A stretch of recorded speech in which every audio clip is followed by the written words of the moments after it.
Good morning everyone, welcome back to Aussie Starcraft, bringing another Grandmaster game off the ladder, this time between two slightly less well-known Grandmaster level players. I saw this replay and thought, let's give it a cast, give these players a bit of an exposure. In the bottom right hand corner we have 7X's Val as our red Terran, in the top left hand corner is our green Protoss. We have remake Straightedge, so I don't know a great deal about either of these players, but thought it would be fun to cast a game with some slightly less well-known players. I don't want to, obviously the top 16 or 30 Grandmaster players in the world are always going to be very exciting to watch, but don't want to only favour those players in the game. Want to give a bit more exposure to other players that are playing around the place, recognising that there's some fantastic games of Starcraft going on at most levels. So be casting this one, likely also to try and cast a few of the high-ranked SEA players that are around the place, so I'd love to give them a bit more exposure as well. Me being based in the Southeast Asia region, I want to give a bit of extra support to the SEA community as a whole. So we'll see Straightedge opening up with a gateway first and an assimilator, and Val dropping first barracks just in her main base. Fairly standard opening. Gas already on the way, so likely that we'll see Reapers out of Val to give her the scouting intel that he or she needs. So the map, of course, is Akilon Waste. It's always a great map for some TvZ action. It'll be interesting to see what variety of strategy we see out of both these players. Terran having a lot of options on this map. They can you see quite a lot of players trying to go mech, as it's quite easy to take and hold your 3 bases. You just collapse the rocks here, and with your mech you can quite easily hold the front and secure 3 bases. Likewise, Protoss able to hold 3 bases very easily. It does make it a map that's quite great for Protoss. They can hold those bases very easily. They can defend against things like drops. With things like Colossus positioned here, they can easily defend the main and the natural and the 3rd base. So seldom can Protoss have a map that's so easily defended in each of the first 3 bases. So most Protoss players do enjoy playing on this map. And fairly standard opening. Val starting to wall off the main ramp here, and a bit of a scout out the opponent's base. Remake throwing down quite a quick expansion there, obviously banking against some early aggression out of Val, and we'll see if that's a call that's well warranted. Second gas on the way already from Val is it's a bit interesting. Starport on the way, so with this amount of gas, it's fairly easy to say that Val will be going for some sort of Stargate play, very likely a cloaked Banshee. At this rate, a Widow Mine will secure the defense that Val needs on a ramp. Things like a Stalker will be one shot by a Widow Mine, so this Widow Mine will keep her safe for the foreseeable future. Stop any early single Zealot, Stalker and Mothership core style harasses.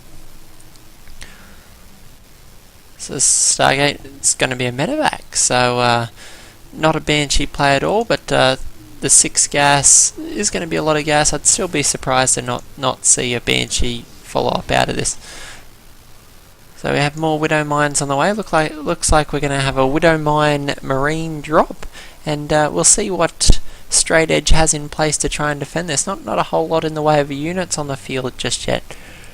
Mainly the Mothership core, so no detection either, and none on the way. No forge for cannons. No.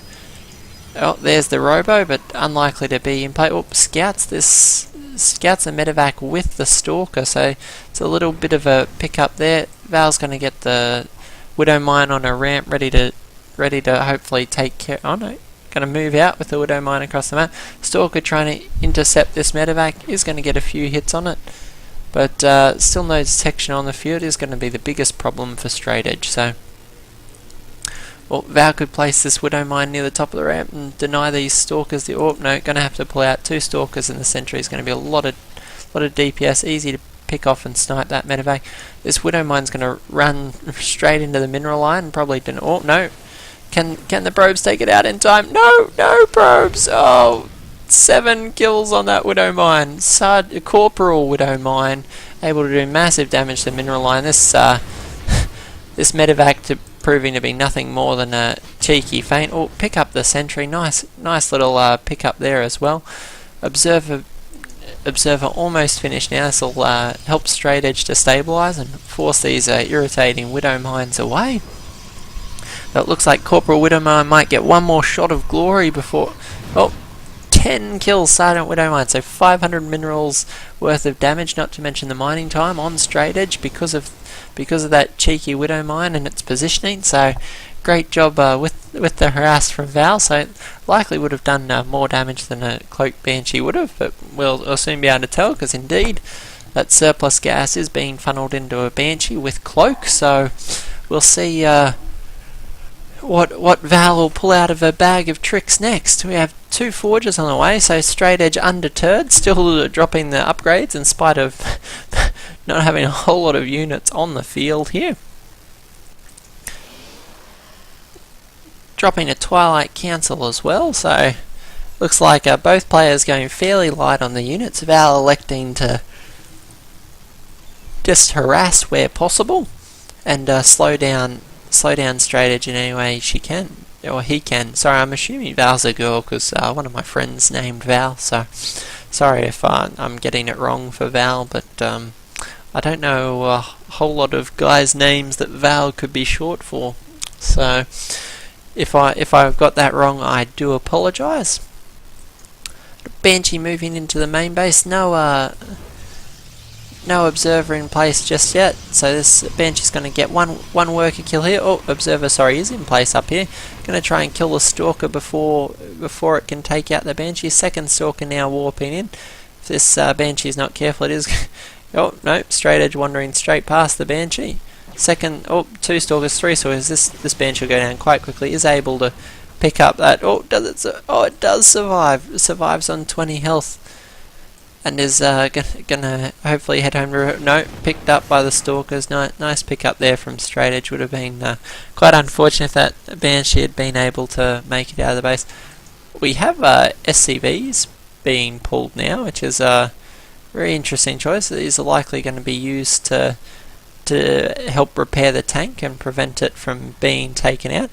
Not quite an all-in, but certainly leaning in that direction. Very heavy SCV pull at this stage now. I guess it's only 5, but still represents a significant portion of mining. These Banshees are going to fulfill a few vital roles here. They're going to sight for these siege tanks, which is very important.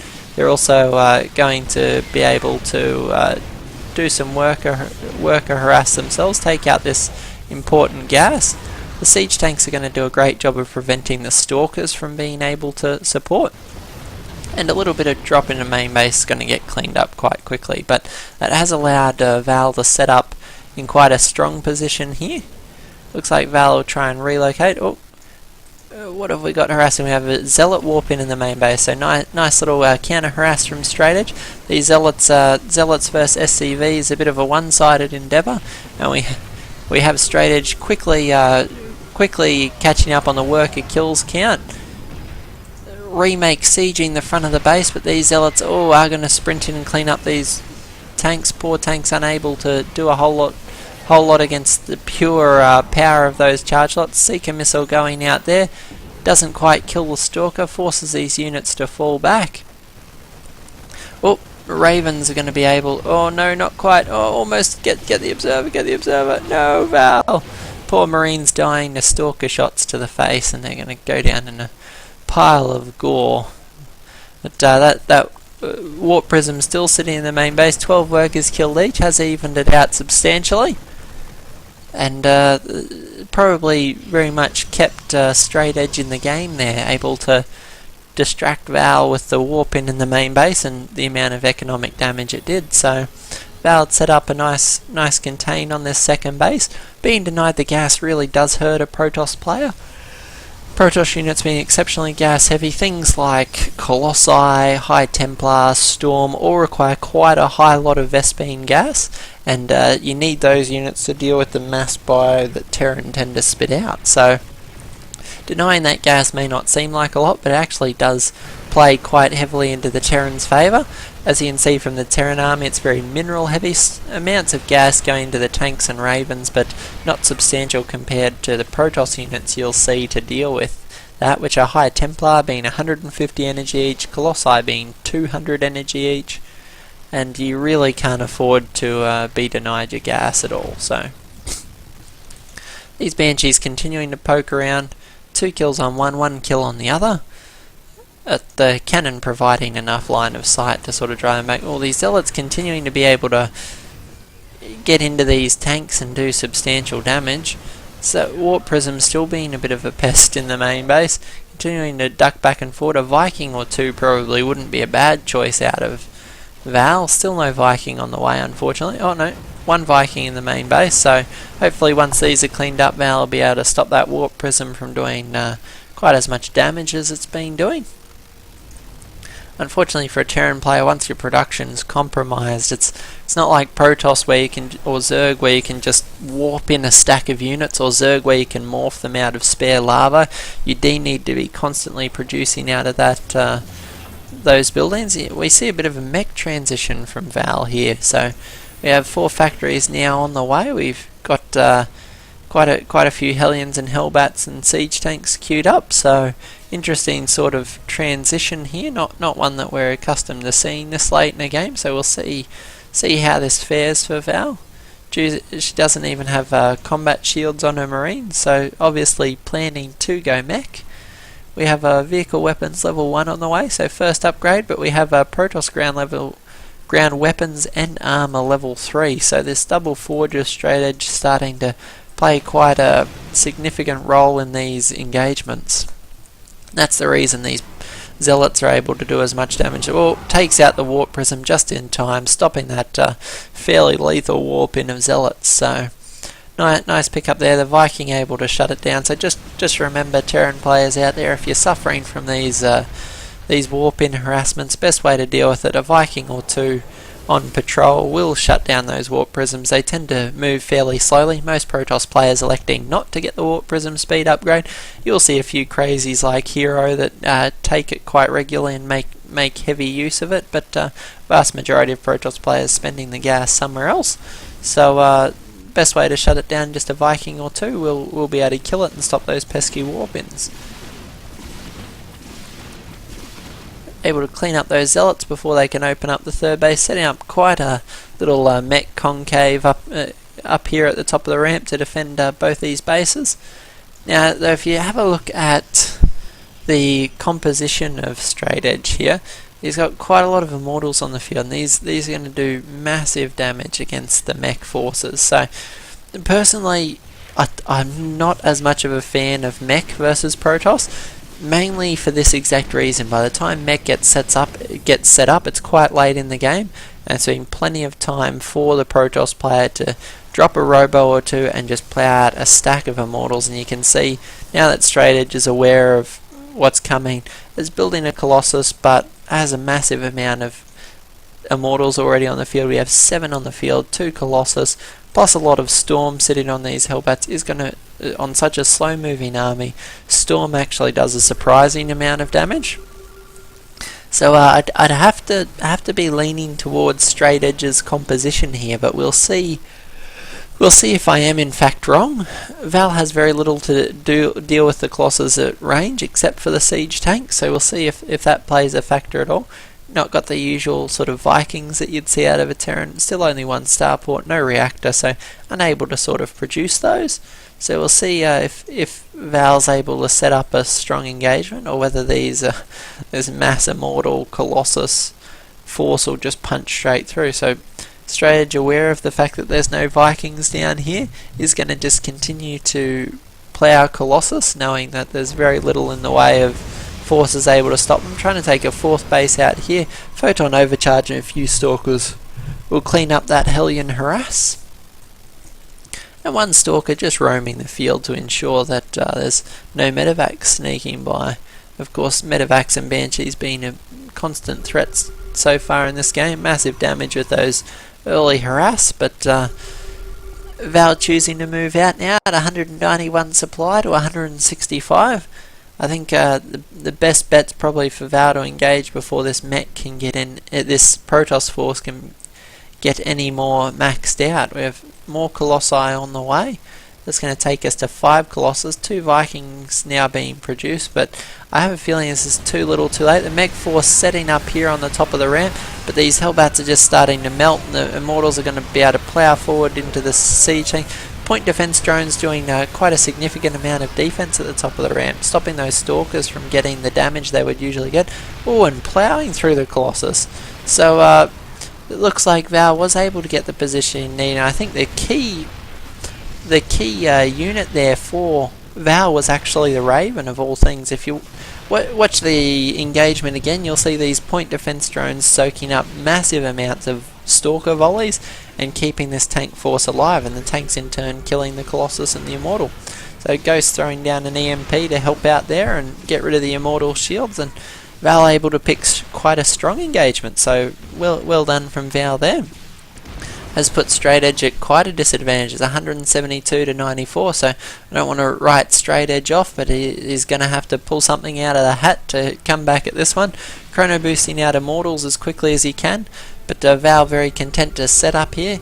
Mech, of course, being quite slow moving. It's going to be a slow and arduous march to the front of the base, but that is the style mech plays. Most vulnerable when moving. You've got to execute this with a good deal of care. See the Colossus getting a few free volleys off there, but this masses of siege tank is going to do a lot of damage to these Archons and Immortals and continue to force back. Nothing to contest the Banshee in the skies, and it looks like Val is just going to walk straight up the front door and knock on the front door of Straightedge, but Straightedge forced to tap out. So great game out of both these players. I hope you guys enjoyed it. It's not every day that you see mech used against Protoss, and it's certainly not every day that you see it used that well. So Val able to pick quite a clever engagement here on the ridge, the point defense drones, and Ghost making just the edge in it. Notice not a lot of each, just 1 or 2 of each key unit, the Raven and the Ghost, able to turn that battle and eventually win Val the game. So